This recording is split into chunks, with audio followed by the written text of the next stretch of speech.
have to show this to your professor.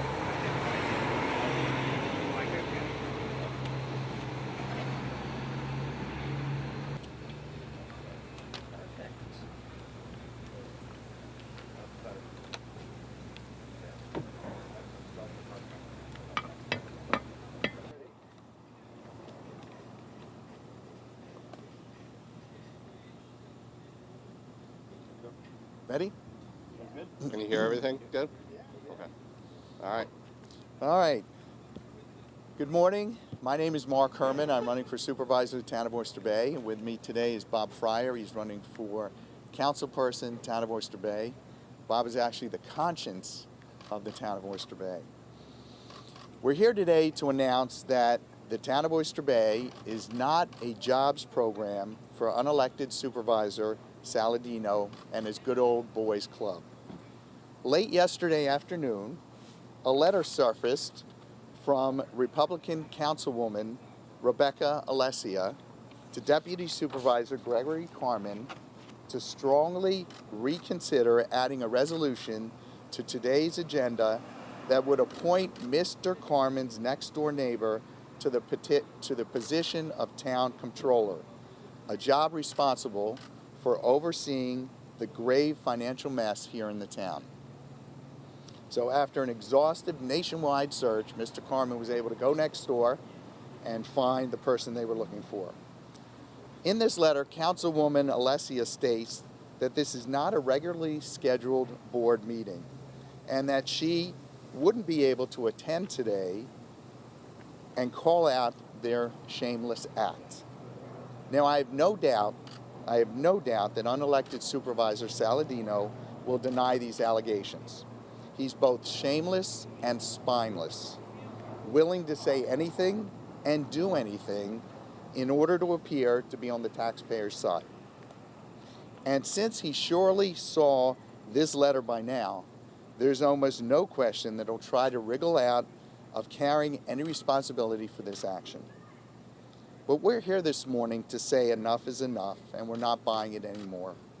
Because if we weren't here raising our voices, or if members of his own party didn't call him out, then it would be just business as usual in the corrupt town of Oyster Bay. Unelected Supervisor Saladino can hem and haw, twist and turn, run up and down, jump up and down, but no amount of lying and deception will fool the taxpayers in the town of Oyster Bay. We're too smart to fall for the same old Oyster Bay way pay-to-play games, and too sick to remain standing idly by while our town continues to devolve into a banana republic. Now, here are the facts about Deputy Supervisor Gregory Carman. Deputy Supervisor Carman served for years as campaign treasurer for appointed Supervisor Saladino's New York State Assembly campaign before being appointed by Saladino to the $137,500 position of Deputy Supervisor. He was elected without having to go through an interview process and was appointed without any advance notice. Similarly, last month, Saladino appointed Brian Nevin, his former campaign manager and former spokesperson for federally indicted county executive Ed Mangano. Now, this was a $163,000 a year post, which drew protests from fellow Republican council people and from Saladino's own ethics board. Nevin, too, was selected without having to go through an interview process and was appointed without any advance notice. And here we stand today, committed to calling out the supervisor for operating our town like his own personal fiefdom and demanding that he adopt our set of common sense ethics reforms that mandate that these kinds of hires go through an actual job application before they are just plucked off the patronage tree on the taxpayer's dime. Enough is enough. This is not Saladino's candy store anymore. We are demanding change, we are offering change, and we are calling them out on this shameless action. Now, Bob, would you like to say a few words? Thank you, Dr. Herman. This is really another travesty in Oyster Bay's political history. This meeting should not even be happening today. The only reason why this meeting is happening today is because at the last meeting last week on August 15th, Councilman McInyon asked for the resolution to hire Winters Brothers as the single stream recycling company, have it be tabled until the next meeting, which was a month later. Supervisor Saladino fought this tooth and nail, brought up all his commissioners to say how the town couldn't afford to wait any longer, and then suddenly he goes, okay, I'll delay it by 1 week, as if he was doing Councilman McInyon a favor. The fact of the matter is that this single stream recycling contract, which could be a great thing for the town, we don't know, was pushed through without any advance notice. The town posted on July 17th 1 page of a 400-plus page RFP for single stream recycling. There were never any hearings with the town. There was never any request for qualifications for the vendors to come and discuss their capabilities, to discuss the positive aspects of single stream recycling or the negative aspects of single stream recycling. It was just posted 1 page, and the respondents were given 10 business days to reply. Not even until it hit the board last week, the board wasn't even given the information. Now we have this meeting today that's supposed to be just that, and then suddenly the unelected supervisor adds the new hire that he wants to hire. I believe his name is Steve Ballas, to the position of controller after an exhaustive nationwide search. How convenient is it that the person was right next door to Deputy Supervisor Carman's house, literally right next door. On top of that, again, without any notice to the board even, or the public, he's adding a resolution for the Engle Street property, for an appraisal for the Engle Street property. Now, most of us remember what that property is. There were several indictments about a month and a half, 2 months ago, involving a current town employee, our former supervisor, and a number of other people associated with the town, where that property, which used to be an asphalt plant, was gifted to the town of Oyster Bay by the Lizzas, who were also indicted on that day.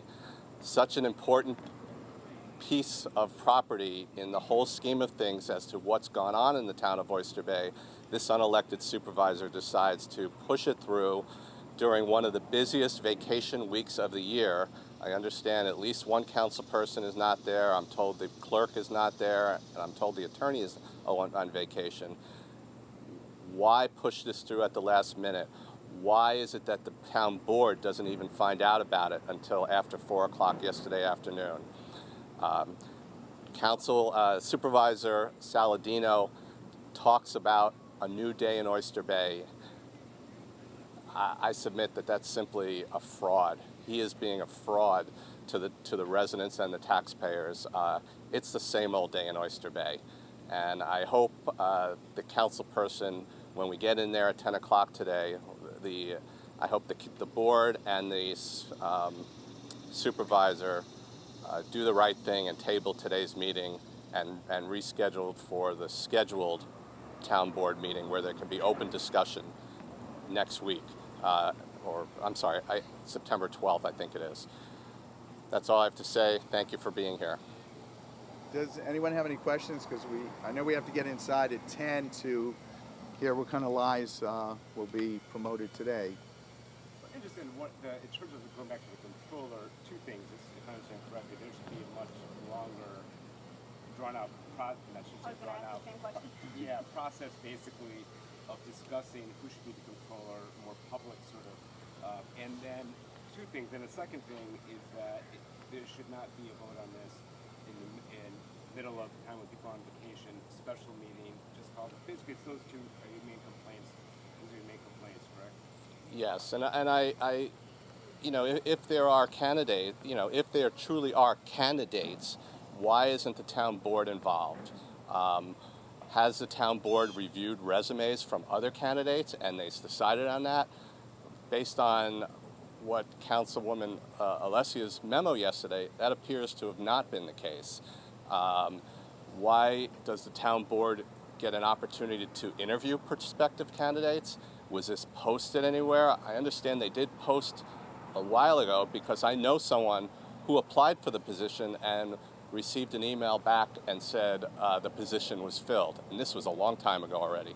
But so why is the town board being surprised by a sudden hire?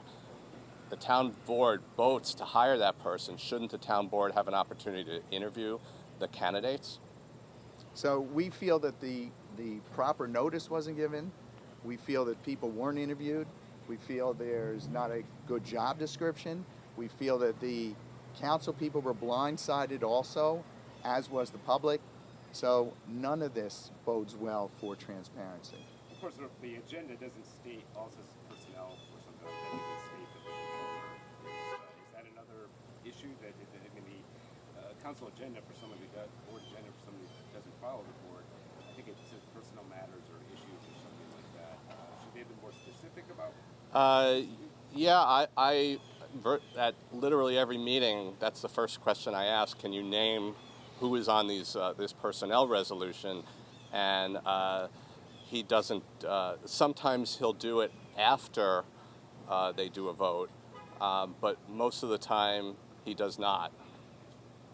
Well, last week when Bob got up to speak, the unelected supervisor got up and went to the men's room. So again, that's not how leaders lead. Leaders lead. Leaders make sure that everyone is aware of what's going on, especially their own people. And this is not leadership. I may be a candidate, but I'm also a tax-paying resident, and he is supposedly representing me as well. And for him, the last two meetings when I get up to talk during open time, he leaves. He gets up and walks out of the room. And